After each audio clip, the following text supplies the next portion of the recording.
जिसे हम हिंदू धर्म कहते हैं वो कुछ लोगों के लिए धंधा है। ईवीएम लोकतंत्र के लिए अभिशाप बन गई है। यह जीत जो छत्तीसगढ़, मध्य प्रदेश, राजस्थान में हुई है, ये मोदी जी की जीत नहीं है, ये भाजपा की जीत नहीं है, ये जीत ईवीएम के तिकड़म की है। ईवीएम हटाओ, देश बचाओ, ईवीएम हटाओ, बैलेट पेपर लाओ। आज बहुजन अधिकार सम्मेलन की आवश्यकता क्यों? इसलिए कि आज भारतीय संविधान की शपथ लेने वाले प्रधानमंत्री और देश के मुख्यमंत्रीगण भारतीय संविधान द्वारा प्रदत्त अनुसूचित जाति, अनुसूचित जनजाति और पिछड़े वर्गों के आरक्षण को लगातार खत्म करने में लगे हुए हैं। आज भारतीय संविधान की दी गई व्यवस्था के विपरीत सत्ता के मद में चूर सत्ता नशील लोग अप्रत्यक्ष रूप से यथास्थित भाव को बढ़ावा दे रहे हैं, मनोभाव को बढ़ावा दे रहे हैं। आज आरक्षण पर डकैती डाली जा रही है, संविधान को निष्प्रभावी और शून्य किया जा रहा है, बहुजन समाज के अधिकारों को एक एक करके खत्म किया जा रहा है। इसलिए आवश्यकता है बहुजन अधिकार सम्मेलन की। हम लोग नारा देते रहे हैं, हर जोर जुर्म के टक्कर में संघर्ष हमारा नारा है। तो स्वाभाविक रूप से आज जब हमारे हकों पर डकैती डाली जा रही है, अधिकारों पर डकैती डाली जा रही है, संविधान को कमजोर किया जा रहा है, आरक्षण को शून्य निष्प्रभावी किया जा रहा है, तो स्वाभाविक रूप से आज संघर्ष के रास्ते पर फिर से हमें चलने की आवश्यकता है। सड़क के माध्यम से अपनी आवाज को फिर से बुलंद करने की आवश्यकता है। इसलिए आज यह कार्यक्रम आयोजित किया गया है कि जिससे कि बहुजन अपने अधिकारों के प्रति सचेत रहे, सावधान रहे। आज लोकतंत्र को भी कमजोर किया जा रहा है। अभी हमारे सुप्रीम कोर्ट के वरिष्ठ अधिवक्ता महोदय ने बताया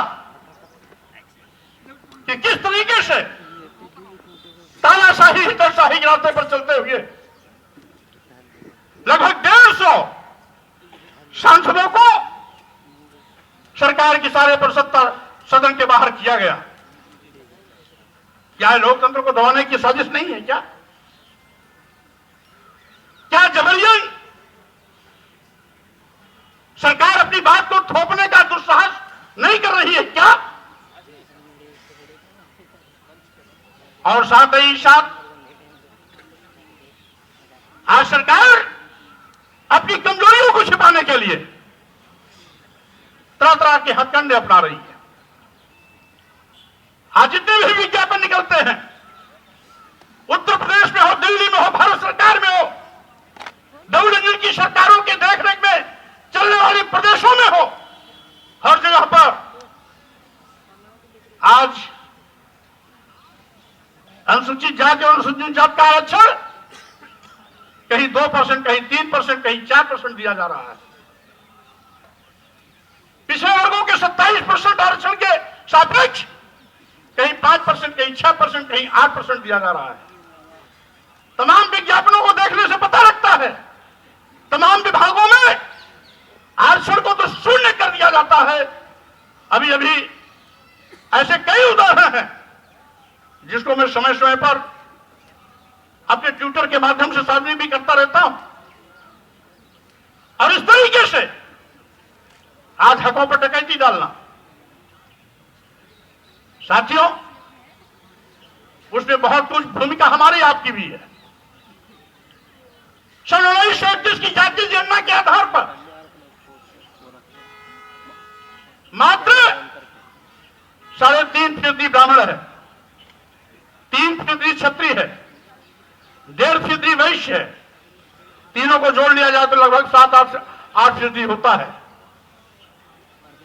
यानी शेष तो बहुजन समाज है। तो 8% लोग अपने बलबूते पर सरकार नहीं बना सकते हैं। उन्होंने हमारी बहुजन समाज की ताकत को तोड़कर हिंदू के नाम पर ठक्कर के, बहका करके अपना उल्लू सीधा करने का काम किया। यानी वोट देने के लिए हम हिंदू, वोट के लिए अनुसूचित जात, अनुसूचित जनजाति और पिछड़े वर्ग का व्यक्ति हिंदू, लेकिन सत्ता में बैठने के बाद हम हिंदू नहीं रह जाते।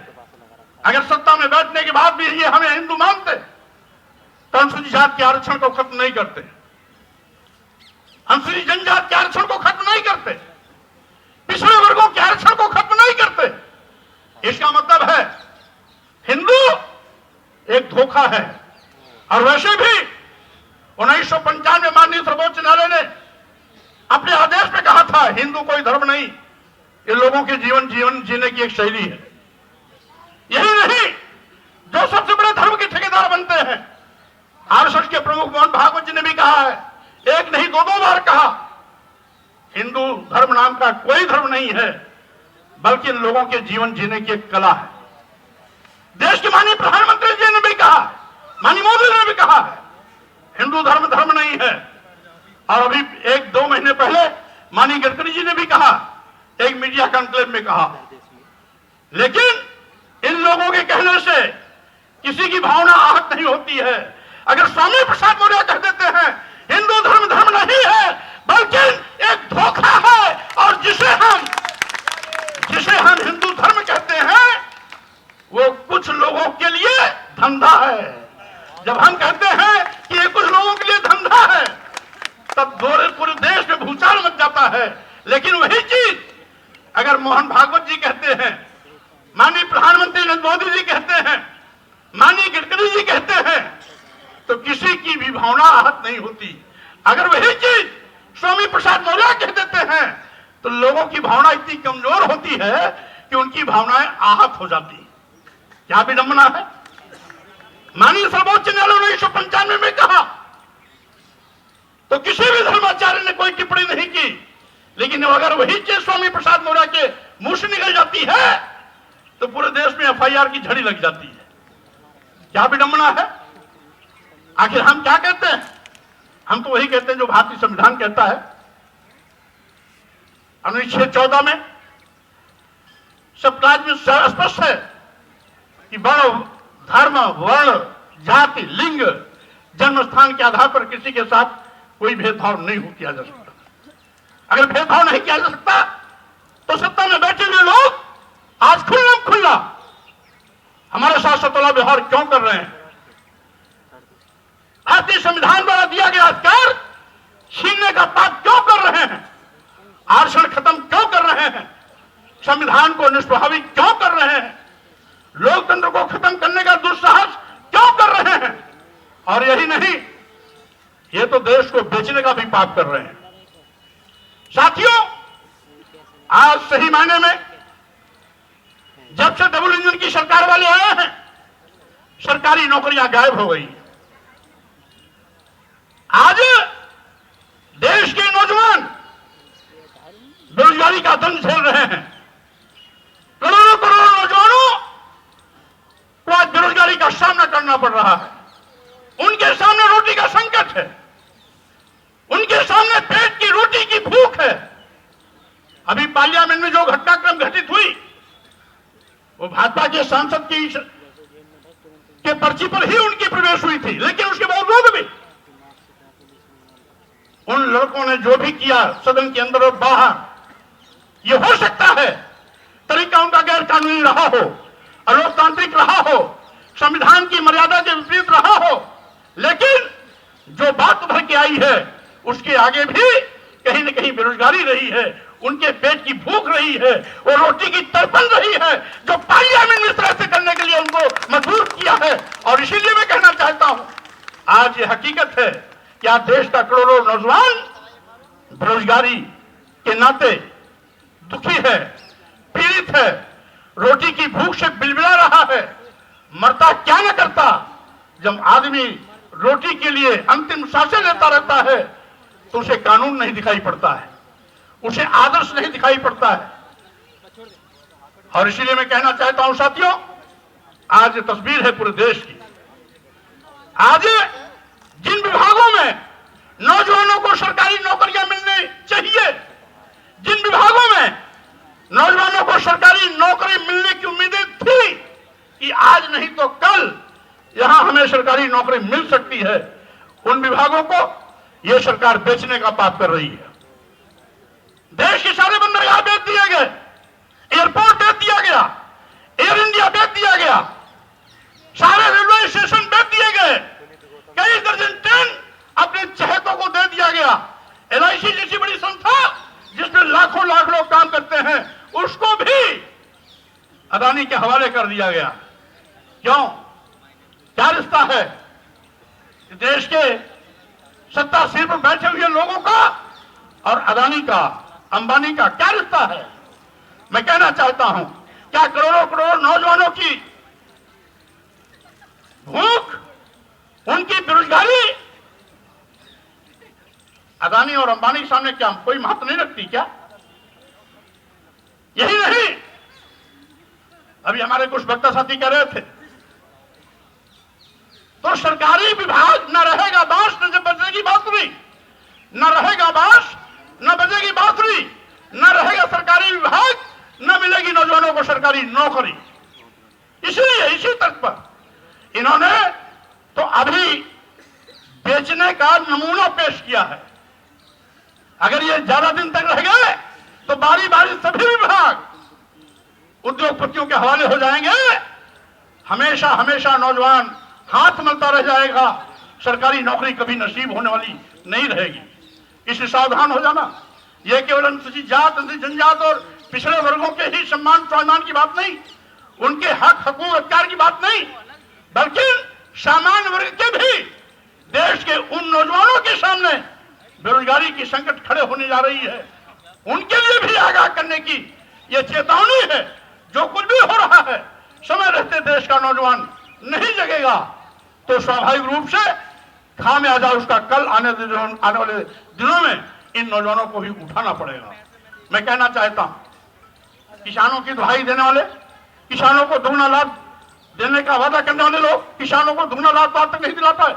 अलबत्ते जब जब किसानों के खेत में उत्पाद पैदा होता है तो क्या सरकारी क्रय नदारद हो जाते हैं। किसानों को अपना उपज बिचौलियों के माध्यम से बेचना पड़ता है।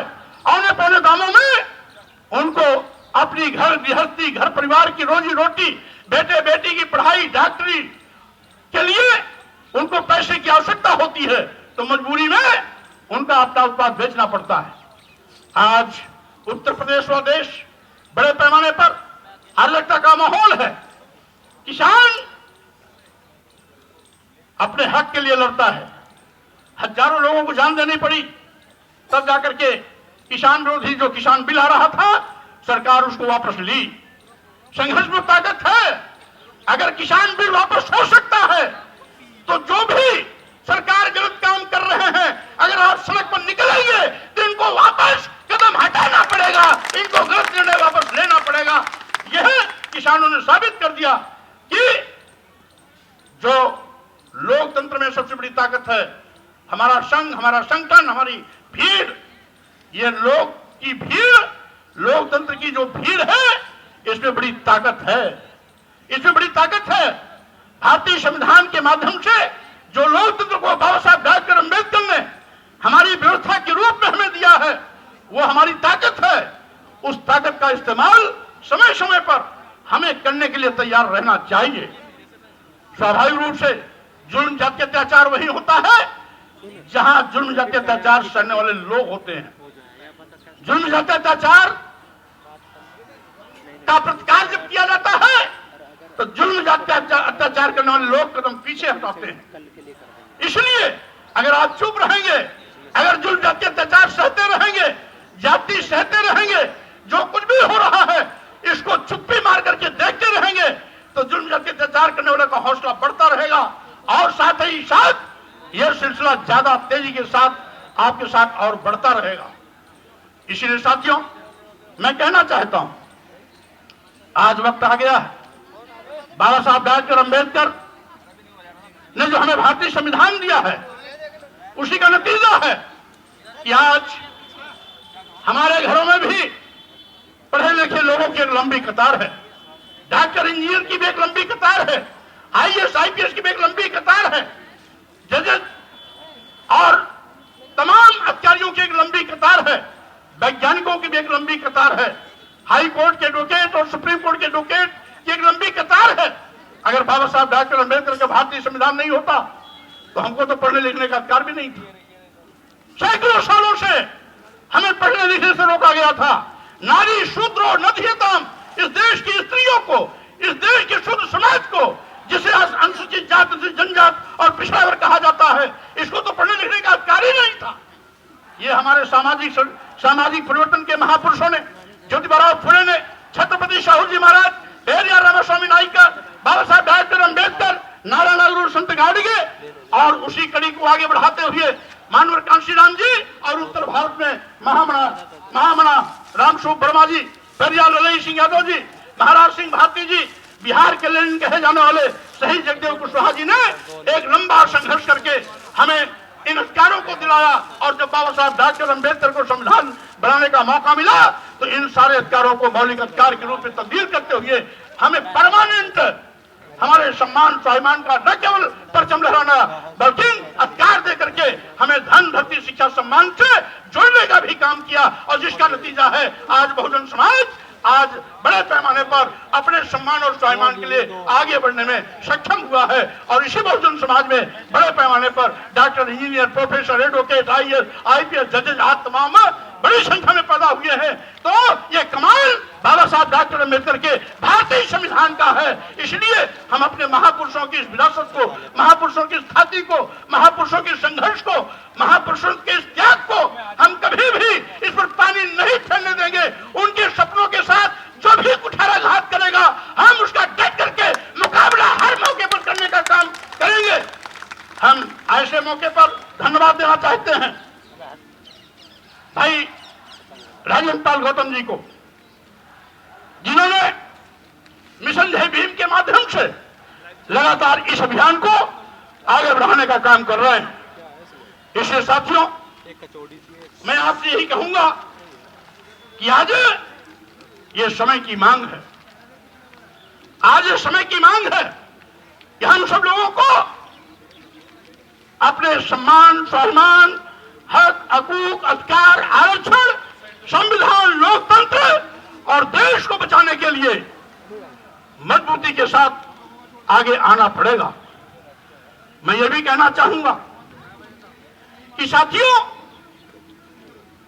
आज बड़े पैमाने पर लोकतंत्र भी खतरे में है, क्योंकि हमने उत्तर प्रदेश का भी 2022 का विधानसभा चुनाव देखा, जिसमें 403 विधानसभाओं में से बैलेट पेपर वोटिंग में 309 सीटों पर समाजवादी पार्टी आगे थी, मात्र 94 सीटों पर भाजपा नंबर 1 आई थी। लेकिन जब ईवीएम मशीन की गिनती हुई तो आंकड़ा बदल गया।